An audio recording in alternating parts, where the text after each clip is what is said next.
Recently Sri Lanka के parliament ने food emergency declare की और ये सिर्फ फूड इमरजेंसी नहीं बल्कि एक बहुत बड़ी इकोनॉमिक इमरजेंसी है। श्रीलंका के जो फॉरेक्स रिजर्व्स है वो बहुत ही कम बचे हैं। श्रीलंका के जो मिडिल क्लास और लोअर मिडिल क्लास फैमिलीज है वो बहुत ही स्ट्रगल कर रही है एक वक्त के खाने के लिए। वैसे देखा जाए तो श्रीलंका की जो आबादी है वो कोई छोटी आबादी नहीं बल्कि 2.2 करोड़ श्रीलंका की आबादी है। और श्रीलंका की कैपिटल सिटी की बात करें कोलंबो और जयवर्धनपुरे कोट्टे, ये दो कैपिटल सिटी श्रीलंका की है। कोलंबो श्रीलंका की एग्जीक्यूटिव एंड जुडिशियल कैपिटल है और जयवर्धनपुरे कोट्टे ये श्रीलंका की लेजिस्लेटिव कैपिटल है। और आगे बढ़ने से पहले मैं पूछना चाहूंगा आप सबसे एक question and I hope all of you will give answer in comment section. Question का सही आंसर वीडियो के एंड में जरूर मिल जाएगा, so watch till and. Question है कि इंडिया में किस आर्टिकल के तहत फाइनेंशियल इमरजेंसी लागू की जा सकती है। तो अगर हम आगे बढ़े अपने टॉपिक की तरफ, श्रीलंका ने रिसेंटली फूड इमरजेंसी डिक्लेयर कर दी है। श्रीलंका के जो प्रेसिडेंट है गोटाबाया राजापक्सा, उन्होंने रिसेंटली एक आर्मी के जो उनके जनरल है उन्हें अपॉइंट कर दिया है और उन्हें कहा गया है कि ये जो खाने की होर्डिंग्स जो बड़े बड़े फूड माफिया से ये जो कर रहे हैं वो रोकिए और पर्टिकुलर जो लोग हैं इंडिविजुअल को एक तय सीमा के तहत ही खाना परचेस करने की लिमिट दी गई है। इससे जो होर्डिंग्स है बड़े बड़े लोग वहाँ के जो फूड माफियास कर रहे हैं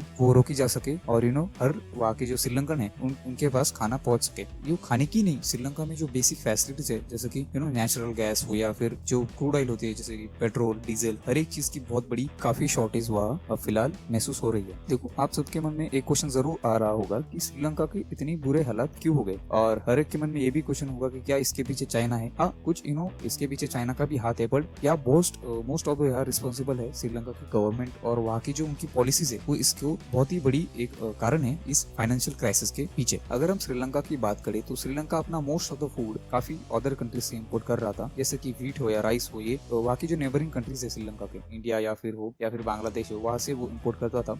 जो फॉरेस्ट रिजर्व्स है श्रीलंका के वो काफी कम हो चुके हैं और इसके कारण वो अब ज्यादा इम्पोर्ट नहीं कर पा रहे क्योंकि उनके पास पेमेंट करने के लिए पैसे ही बचे नहीं है। और अगर अब ये खुद पैसा प्रिंट करके दे दे, मतलब श्रीलंकन जो रुपी है मतलब वो काफी गिर चुका है, वो काफी डिप्रेशन हो चुका है क्योंकि श्रीलंका के सरकार ने पिछले 2 साल में करीब 800 बिलियन श्रीलंकन रुपीज प्रिंट किए श्रीलंका के सेंट्रल गवर्नमेंट ने, और इसकी वजह से उनकी जो श्रीलंकन रुपी है उसकी वैल्यू काफी डिप्रेशिएट हो चुकी है। और श्रीलंका का जो मेजर पोर्शन है अपने फॉरेस्ट रिजर्व का वो आता है टूरिज्म सेक्टर से। और जैसे कि आप जानते हो पिछले 2-3 साल से कोविड-19 की वजह से tourism sector most affected sector है, तो वहां से कोई रेवेन्यू उन्हें आ नहीं रहा। उनके इसी वजह से पूरे फॉरेस्ट रिजर्व नीचे आ चुके हैं और लेटेस्ट डेटा के अकॉर्डिंग सिर्फ $2.8 बिलियन के रिजर्व्स अभी श्रीलंका के पास बचे हैं। और ये $2.8 बिलियन काफी जल्दी बहुत कम होने वाला है क्योंकि श्रीलंका का एक मेजर पोर्शन है फॉरेस्ट रिजर्व का वो जाता है उनके डेट सर्विसिंग में। इन्होंने जो कर्ज ले रखा है बहुत सारी कंट्रीज से, और आपको लग रहा होगा कि श्रीलंका ने चाइना से ही बहुत सारा कर्ज दिया होगा, तो ऐसी बात नहीं है। श्रीलंका ने बहुत सारे कंट्रीज से कर्ज दिया है जैसे कि बांग्लादेश, इंडिया,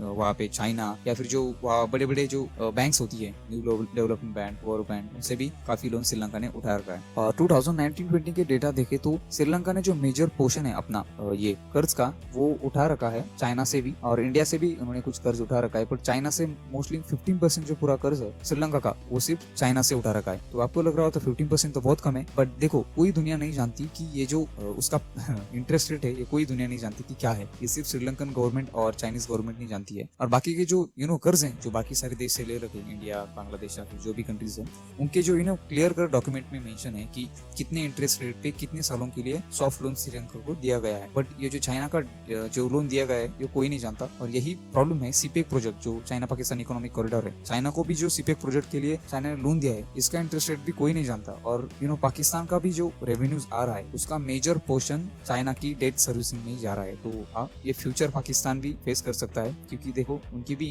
इकोनॉमी के काफी हालात अच्छे नहीं है। जो श्रीलंका के पास बचे हुए $2.8 बिलियन है उसमें से भी $1.5 बिलियन अगले 12 महीने में उन्हें अपने जो डेट लिया है उसका इंटरेस्ट पेमेंट करना है, तो उनके पास काफी कम फॉरेक्स रिजर्व बचने वाले हैं। और रिसेंटली तो बांग्लादेश ने भी अपने फॉरेक्स रिजर्व में से श्रीलंका का कुछ लोन दिया था, और इंडिया ने भी जो फॉरेन करेंसी स्वैप एक्सचेंज होता है उसके तहत इंडिया ने भी काफी बिलियंस ऑफ डॉलर्स का लोन श्रीलंका को ऑलरेडी दे चुका है। ऑलमोस्ट $400 मिलियन भी इंडिया ने पहले ही दे चुका है। तो देखो इंडिया तो काफी मदद कर रहा है, बट इंडिया के लिए श्रीलंका बहुत बड़ा प्रॉब्लम बनता जा रहा है क्योंकि ये चाइना की चलती फिरती कॉलोनी बनने वाली है, क्योंकि ये खुद इतना डेट उठा रहे हैं जितनी उनकी कैपेसिटी भी नहीं है और ना ही उतनी जीडीपी है। और अब एंड में जब श्रीलंका को पैसे की जरूरत पड़ेगी तो श्रीलंका कहाँ जाएगा? Lender of last resort China. तो चाइना से फिर से लोन उधार लेगा और फिर से अपनी कोई जमीन कोलंबो पोर्ट की तरह चाइना की कंपनीज को दे देगा। और आपका एक क्वेश्चन होगा तो श्रीलंका बॉन्ड क्यों नहीं रेज कर लेता? क्योंकि हर एक सरकार के पास लास्ट ऑप्शन होता है, कोई भी अपने जो ओपन मार्केट है उसमें अपने बॉन्ड इश्यू करो और उस पर रेट को खरीद लो। बट देखो इतना आसान होता नहीं, क्योंकि गवर्नमेंट्स जो होती है जो अपने बॉन्ड, हर एक सरकार अपने बॉन्ड इशू करती है और खरीदती है। जैसे कि अगर अब एक तरफ है यूएसए जो ग्लोबल इकोनॉमी है, एक सुपर पावर भी है, और अगर वो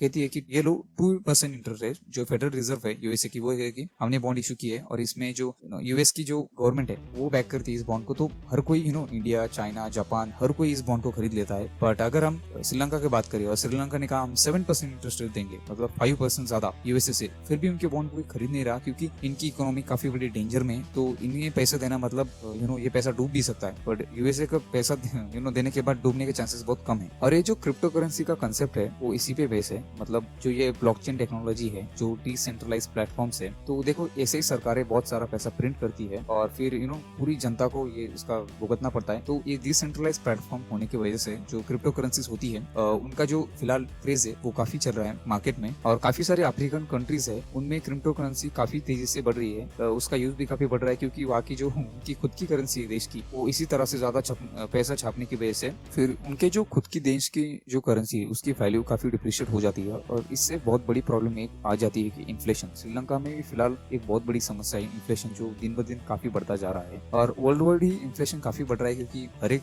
कोविड-19 की वजह से जो इकोनॉमिक इम्पैक्ट हुआ है हर एक की इकोनॉमी के लिए। तो जैसे कि इंडिया की आरबीआई ने भी काफी पैसे प्रिंट किए, जो बड़े बड़े ट्रिलियंस ऑफ डॉलर्स के पैकेजेस यूएस की फेडरल रिजर्व में भी किए, तो इसकी वजह से पूरी दुनिया में इन्फ्लेशन काफी बढ़ रहा है। बट श्रीलंका ने जिस तरीके से खुद का पैसा प्रिंट किया है उसकी वजह से वहाँ का इन्फ्लेशन काफी बढ़ चुका है। और एट द एंड अगर हम हमारे क्वेश्चन की तरफ चले कि किस आर्टिकल के तहत इंडिया में फाइनेंशियल इमरजेंसी लागू की जाती है प्रेसिडेंट के द्वारा, तो इसका आंसर है आर्टिकल 360। और इंडिया में आज तक एक भी बार फाइनेंशियल इमरजेंसी लागू की नहीं गई है। और इंडिया में 1975 में इंदिरा गांधी ने नेशनल इमरजेंसी लागू की थी और वो आर्टिकल 352 के तहत लागू की गई थी। अगर आपको वीडियो पसंद आए तो प्लीज लाइक एंड सब्सक्राइब और उस बेल आइकन को भी प्रेस करना मत भूलिएगा। And thanks for giving your valuable time.